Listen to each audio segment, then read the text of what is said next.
The Sharks and Kings share something in common. They were both knocked out of the 2018 Stanley Cup playoffs by the Vegas Golden Knights. Vegas swept the Kings in the first round, while the Sharks pushed the NHL's newest expansion team to 6 games before bowing out.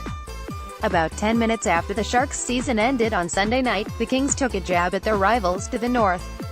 And then what happened? https://t.co/laddergurpt LA Kings flag in hole at Lake Kings, May 7, 2018. The Sharks were quick to respond with a statement of facts. Lasted 6 games in the second round against the team that swept you. https://t.co/quatermg6 San Jose Sharks at San Jose Sharks, May 7, 2018. The Kings, who won the Stanley Cup in 2012 and 2014, asked the NHL for help in settling the Twitter beef. Hey at NHL, can we get them a banner for this? Trophy __trophy https://t.co/selforzokoi LA Kings flag in hole at Lake Kings, May 7, 2018. This Twitter war of words is probably over for now. They'll have to settle things on the ice in the 2018-19 season. San Jose, Tomas Hertl had the first goal of Game 6 on his stick with about 9 minutes left in the first period. With the Vegas Golden Knights in the midst of a line change, San Jose defenseman Brent Burns backhanded a blue line to a wide-open Hertl. Golden Knights goaltender Marc-Andre Fleury challenged, but Hertl's shot beat Fleury over his right shoulder. The puck then pinged off the crossbar, and Hertl fed the rebound to Logan Couture in the slot. But Hertl's pass rolled helplessly off of Couture's stick, and Vegas dodged a first-period bullet. The 0-0 scoreline held into the second period, where the Golden Knights scored twice en route to a 3-0 Game 6 win on Sunday, their 4th of the series. That left the Sharks to ruminate on early, missed opportunities on the night their season ended. "We just didn't find a way to put any pucks in the net," Captain Joe Pavelski said. "We had some opportunities early, a couple of power plays and some really good looks. Whether the puck spun off, or we got a skate on it, or whatever kind of happened, I think our opportunities early were there to take that lead and get control of that game." San Jose outchanced Vegas 17-9 in all situations in the first period, according to Natural Stat Trick. That included a 9-5 edge at even strength, but the Sharks were held scoreless in the opening 20 minutes for the 5th time in 6 games. They finished the series with a first-period goal differential of -4 across all situations, despite out-of-temping 137-121, outshooting 71-60, and outchancing the Golden Knights 62-57 in the 6 first periods. Fleury stopped 70 of 71 first-period shots in total, good for a .986 first-period save percentage. "I thought we had some good starts," Sharks head coach Peter DeBoer said. "Had some quality chances early in a lot of those games. I thought Fleury was great in a lot of those games, allowed them to get their feet under them, and we were chasing 5 of the 6 games. That was the case again in Game 6. As statistician Darren Stevens noted with an assist from Natural Stat Trick, Vegas controlled play the rest of the way after absorbing San Jose's early offense. Per Nat Stat Trick, scoring chances favored the Tomas Hertl led all skaters on both teams with 7 chances. As was the case for most of the matchups between the two clubs this season, Vegas was the better team over the final 20 minutes, and held San Jose to just 7 5-on-5 shots as its season wound down.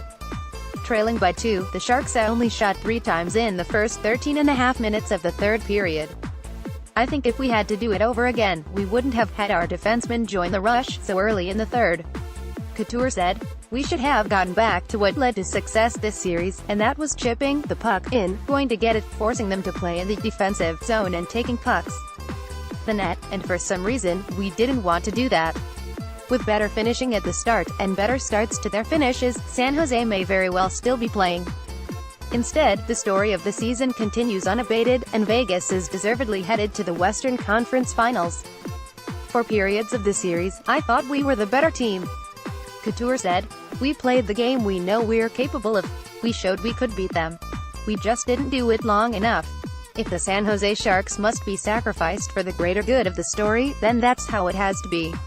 No complaining, no whining. No, we'd have won if not for the goal frame, sniveling. The right thing happened, and that's the only thing on the menu today."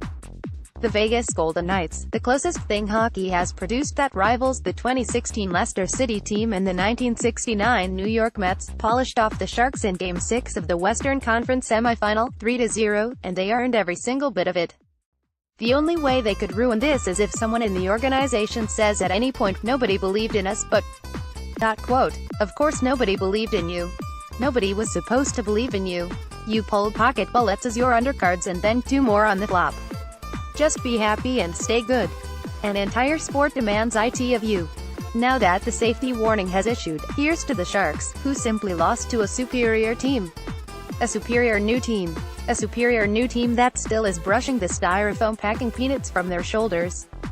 A superior new team whose goaltender, Marc-Andre, what hell did he just do, Fleury, is the new Martian Manhunter, a shapeshifter who also commands telepathy and telekinesis but doesn't have green skin.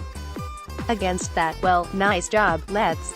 You did what you could do, and now you leave the tournament a beaten team because sometimes that's just the way it goes.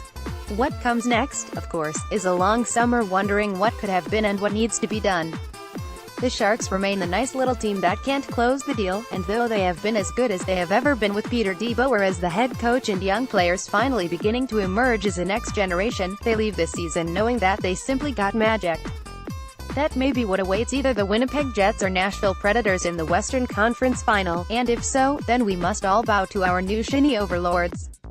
And yes, that includes you, Mark Davis, and your undercard to the main event football team. Maybe you can get someone to sell you to in the Loge for Game 1 at, what, $14,000 per? Hey, it's Vegas. It's all Confederate money there. As for San Jose, they ate the inevitable, like the 2016 West Ham team that finished 7th to Leicester, or the 1969 Chicago Cubs who watched the Mets win 50 of their last 30 games, a rough estimate, to go to the World Series. To paraphrase Sonny Curtis and the Crickets from 60 years ago, the Sharks fought the story, and the story won. And it can't get any easier to explain.